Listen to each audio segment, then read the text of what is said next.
El lawfare abre camino los medios de comunicación. Hay que impedir que este llegue a tal puesto, entonces los van a dar. Y lo descalifican y le meten ahí la sospecha de un delito.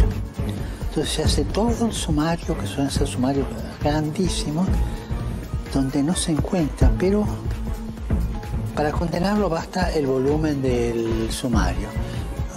¿Dónde está el delito acá? Bueno, sí, parece que sí. Así fue condenado Lula. Sí. Cuando se revisa lo de Lula, siguiendo hablar de Brasil, ¿qué pasó con Dilma Rousseff? No pudieron. Y con Lula la sacaron por un acto administrativo menor. No pudieron. Es verdad. Una mujer de manos limpias, excelente mujer. No pudieron. Y con Lula lo metieron en cana, entonces, y no pudieron. Bueno, decían, no hay pruebas, hay indicios.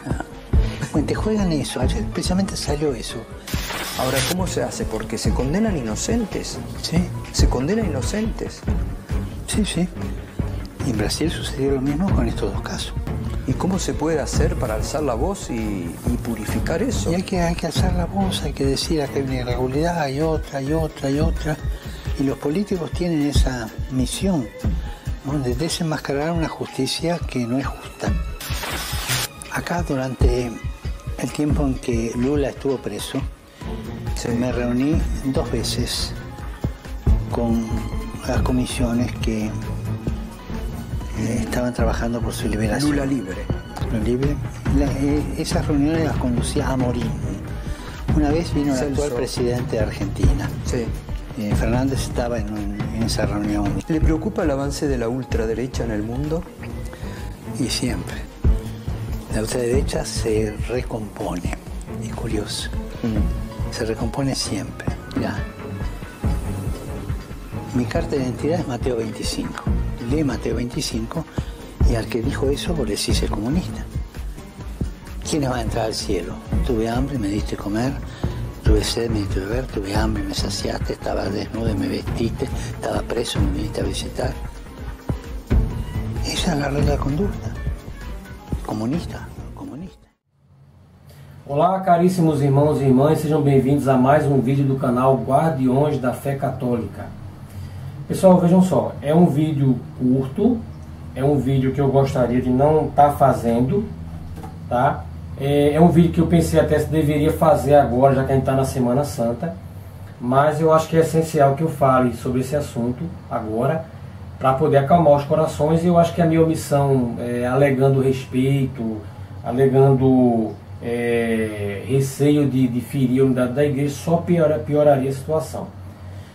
Todo mundo tomou conhecimento de que na semana passada saiu um vídeo que circulou muito aí na internet, saiu em vários meios de comunicação, mostrando uma entrevista que o Papa Francisco deu a um jornalista argentino, em que, em certo momento, o Papa Francisco ele começa a fazer elogios ao Lula, dizendo que o Lula era inocente e tal,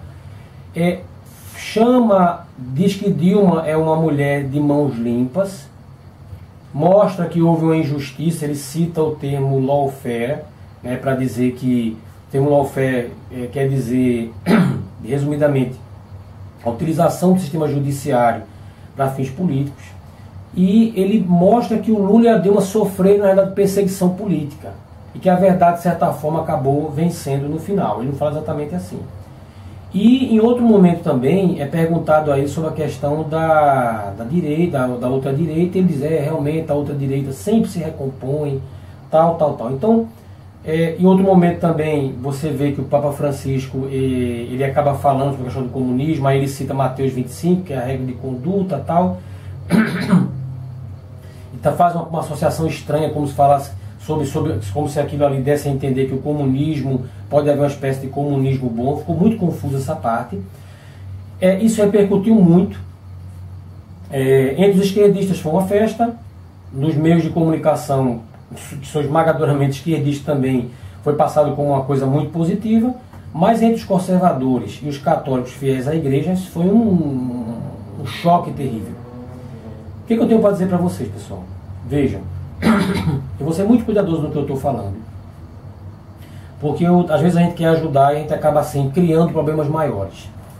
Eu vou fazer depois um vídeo que eu queria fazer há muito tempo, sempre me segurei, mas vou acabar tendo que fazer, mostrando o pontificado do Papa Francisco, uma série de fatos que foram acontecendo ao longo, desde o momento em que o Papa Bento XVI saiu e ele subiu à cátedra de Pedro.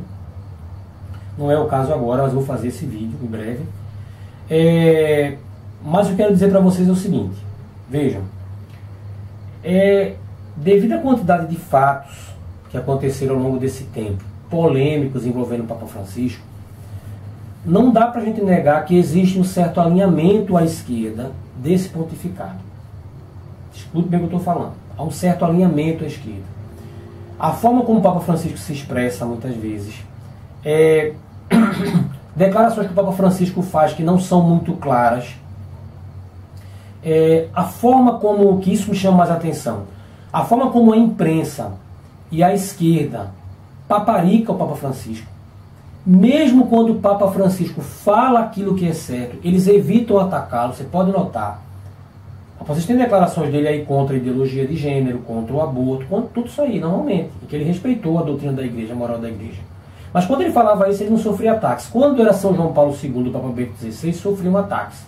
Então, claramente, eu não estou culpando o Papa, dizendo que o Papa tem uma estratégia de destruição da igreja, ele é um agente, não estou dizendo nada disso. Mas é muito claro que a esquerda e os globalistas enxergam no Papa Francisco um aliado. Enxergam, não tem jeito. Tá? Eu vou mostrar isso em outro vídeo. É claro isso daí. Estou falando deles em relação ao Papa. Em relação ao Papa Francisco, o Papa Francisco ele dá muita entrevista. E ele acaba não se pronunciando como deveria em algumas questões. Ele acaba focando muito o pontificado dele em questões sociais. E agora ele vem e defende o Lula e a Dilma. Muitas pessoas falam, não, mas veja só, ele está mal assessorado, as notícias só chegam para ele por meio de alguns bispos esquerdistas aqui do Brasil. Tá, eu concordo, não duvido que isso tenha acontecido. Mas é muito complicado. Ele chegou a dizer que chegou a ter contato, chegou a se reunir com um grupo que estava na Argentina, que estava lá tentando conseguir a libertação do Lula. Então há um contato do Papa Francisco com a esquerda, isso é inegável. Veja a maioria do pessoal que visita o Papa Francisco. Você vê aí o Lula, né? Não, o Lula foi lá para visitar o Papa Francisco, foi para se confessar. Pessoal, será que o Papa Francisco não consegue calcular o impacto político que vai acontecer ao receber o Lula? É o Lula, é o Maduro, algo que está aí até no canal também. O Biden esteve lá com o Papa Francisco e o Biden chegou a dizer que o Papa Francisco autorizou ele a comungar. E ele foi lá e comungou em pleno Vaticano. Ah, mas foi o Biden que estava falando. Por que o Vaticano, ninguém do Vaticano disse, não, o Papa não falou isso, foi mal interpretado. O silêncio permaneceu. Por que quando houve na Argentina a aprovação do aborto, houve praticamente o silêncio do Papa Francisco? Alegaram o Papa Francisco, não, o Papa Francisco ele falou com alguns políticos por telefone e tal, pode realmente ter acontecido isso tudo, mas ficou por isso mesmo. Então a gente vê uma certa timidez do Papa em certas questões e uma naturalidade em falar sobre outras. Porque veja, sequer o Papa Francisco é brasileiro, por que ele tinha que falar sobre isso? Por que ele não chegou e disse, isso é uma questão interna do Brasil, como chefe de Estado eu não vou me pronunciar, né? Então não vou falar sobre isso aqui, ficará dele. Nem sequer do país ele era. Olha o que você acha do Fernandes, ele podia bem ficar quieto, mas não, achou melhor entrar nessa questão. E a gente aqui no Brasil, a gente sabe muito bem o que aconteceu. O Lula não foi inocentado.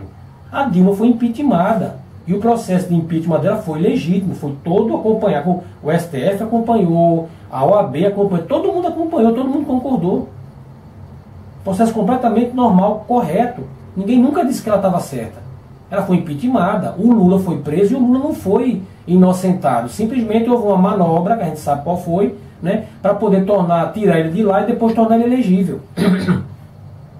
Então, se o Papa Francisco não sabia disso, não podia estar dando essa opinião. Agora vem a minha parte sobre o conselho que eu quero dar a vocês. Vejam só, eu estou vendo aí 3 tipos de grupos.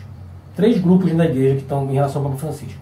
Você tem um grupo que está amando o Papa Francisco, que acha a coisa maravilhosa, que tudo que ele fala carimba, aí porque Francisco, porque temos que ouvir e tal. Esse é o grupo da esquerda. O grupo da esquerda está amando esse pontificado, amando mesmo. Você nota que todo mundo tem teologia da libertação, ele cita o Papa Francisco, fala do Papa Francisco, é documento, eles têm que obedecer ele. Quer dizer, o mesmo pessoalzinho que xingava Papa São João Paulo II, Papa Bento XVI, agora está evocando a obrigatoriedade de obediência ao Papa e comunhão com a Igreja. Estou vendo isso, é Leonardo Boff, é Frei Beto, entendeu? O que tem de padre e bispo esquerdista, do mais baixo que tem, dizendo, elogiando o Papa Francisco, não está no mapa. Então é aquele grupo que finalmente ele acha que a Igreja chegou no que ele queria. É os comunistas, os esquerdistas, tá? O pessoal que é progressista, todo mundo adorando o Papa Francisco. Todo mundo está adorando. Tem o segundo grupo, que é aquele grupo que xinga o Papa Francisco de comunista, de chiquinho, que diz que ele é um Papa ilegítimo, que diz que o Papa Bento XVI, ele na realidade, ele foi colocado como refém no Vaticano, e que o Papa é um anticristo, e por aí dentro da igreja tem canal católico fazendo isso. Tem um terceiro grupo, que é aquele grupo fiel à igreja, que faz assim, não, mas você não pode criticar o Papa. O cara até falou comigo a ver na internet, no comentário, se você discordar do Papa, você já discordou, você já pecou, você não pode de forma alguma discordar do Papa, não sei o que. Eu digo, quais são os 3 grupos eu estou? Em nenhum. Papa Francisco, ele é o Papa legítimo. Não há nenhuma evidência de que a eleição do Papa Francisco foi fraudulenta e ponto final. Quem disser o contrário está mentindo. Não há evidência nenhuma. Houve a eleição do Papa Francisco e ponto final. Gostemos ou não, ele está lá. Gostemos ou não, ele é um bispo legitimamente ordenado na Igreja Católica, ele é um sucessor de São Pedro. Queremos ou não, gostando ou não, ele está lá. Tá bom? E como bispo, como sacerdote, como sucessor de São Pedro, ele tem que ser respeitado. Então, por favor, pessoal, não fiquem xingando o Papa de comunista, dizendo que ele é ilegítimo, não façam isso por hipótese nenhuma. Agora, entendam o seguinte, o Papa, ele é um homem pecador, é um homem que tem livre-arbítrio, pode cometer erros e acertos.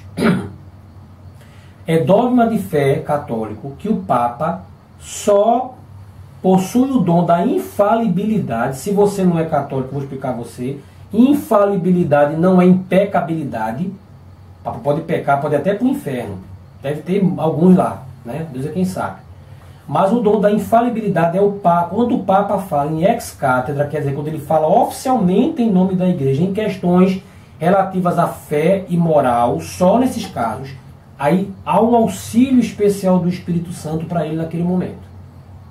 O que o Papa fala numa mesa tomando café com alguém, a opinião que o Papa dá sobre política, sobre ecologia, imigração, direitos, isso não tem peso nenhum. E eu, como católico, eu posso discordar respeitosamente dele.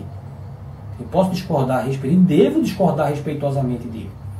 Então, eu estou nesse ponto aqui, não é o meu termo, é o correto. Papa Francisco errou na declaração que ele deu. Ele errou na declaração. Não vou nem dizer, julgar que quais são as intenções dele, não sei. Agora ele errou, porque as declarações dele em relação à fé e moral da igreja tem algum peso? Zero. Zero. Completamente zero. Ele está errado. Tá? Agora, o peso político delas é gigantesco. Né? Então o Lula ficou alegando que foi inocentado pelo STF, foi inocentado pela Polícia Federal, foi inocentado pela ONU. Agora ele vai poder dizer, eu fui inocentado pelo Papa, parece que eu sou inocente. Então o peso foi muito grande. Foi um grande erro que o Papa Francisco cometeu. Tá? Mas entendam, a gente não pode perder a nossa fé na igreja por causa disso. Vou me afastar, não quero mais ouvir esse homem. Não, vamos continuar. Papa Francisco vai passar, vai vir outro, depois outro, depois outro. A gente teve papas muito ruins. Basta você olhar a história da igreja. Mas enquanto o Papa, ele tem que ser respeitado. Eu não estou comparando o Papa Francisco como um Papa corrupto, não. Estou dizendo apenas que ele cometeu um erro na declaração dele, porque ele pode cometer. Eu não sou obrigado a concordar com o Papa nisso. Se o Papa gosta de um tipo de comida e eu acho a comida muito ruim, eu posso dizer que a comida é muito ruim. Ele pode dar uma opinião sobre economia e está completamente equivocada, porque ele não tem esse dom. O Papa pode chegar e falar sobre economia e ele errar, sobre medicina, sobre qualquer coisa. Tá bom? Então assim, eu vou fazer um vídeo sobre isso, mas eu peço a você, católico, que está assistindo aqui, não tanto só com a peneira, mas também não desrespeite o Papa. Não mude a sua fé, não se entristeça, não baixe a cabeça. Os papas vão passar. A igreja é indestrutível. Tá? Tu espelhe sobre essa pedra e ficarei a minha igreja. As portas do inferno não prevalecerão contra ela. Então a igreja vai permanecer. Vários papas bons e santos passaram, vários papas fracos passaram, vários papas corruptos e ruins e maus passaram, e a igreja continua de pé e vai continuar até a segunda vinda de Cristo. Papa Francisco vai passar. Agora, qual é tudo que eu peço a você em relação ao Papa? Reze pelo Papa Francisco. Vocês pensam que não me incomoda, às vezes, abrir de manhã a internet e ver certas declarações aí que eu fico morrendo de tristeza, de ver o Papa Francisco, às vezes, se omitindo certas questões ou fazendo comentários muito simples, com coisas gravíssimas, e ao mesmo tempo se preocupando tanto com algumas pautas? É triste pra gente. Mas eu não paro de rezar por ele, vou continuar rezando. Sobretudo nessa semana de Páscoa. O Papa Francisco é o Santo Padre, ele é o seu Papa, precisamos rezar por ele, rezar muito por ele, tá?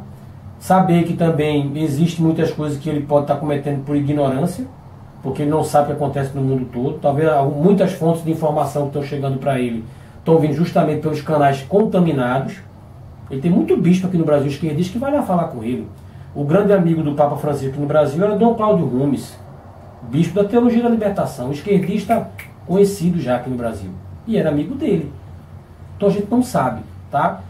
Então meu recado para você, não desanime, não se entristeça, reze pelo Santo Padre, reze. Ah, mas eu estou muito magoado com ele. Melhor ainda, porque a sua oração vai acabar ter mais mérito para você, porque você está fazendo um esforço maior para poder cumprir a vontade de Deus. Mas reze por ele, reze bastante, não xingue na internet, ele é o Santo Padre, ponto final. Quer discordar, discorde, mas sempre discorde respeitosamente, como você discordaria do seu pai. Você pode ter um pai que pode cometer um montão de erro, mas existe um limite que você não pode passar. Uma coisa é você falar, ó, meu dono do Papa Francisco é isso, tá? Ah, seu pai é um alcoólatra. Você pode até dizer que ele é alcoólatra. Ó, ele é alcoólatra, ele erra, ele faz isso. Mas você não pode no final xingar ele. Porque existe uma dignidade intrínseca a seu pai que você não consegue mudar. Seja ele quem for. Então existe uma dignidade intrínseca ao Papa Francisco, que intrínseca porque ele recebeu isso no sacramento da ordem, que você não pode ultrapassar. Então respeite-o, reze por ele e não se preocupe, reze pela igreja também. Tá? Ele errou, mas a gente não pode, por causa disso, odiar o Papa, nem deixar de rezar por ele. Amém? Então, boa Páscoa para você, abençoada Semana Santa. Se não se confessou, vá se confessar, tá bom? Participe dos sacramentos, participe de todas as celebrações da igreja e não deixe a graça da Semana Santa passar.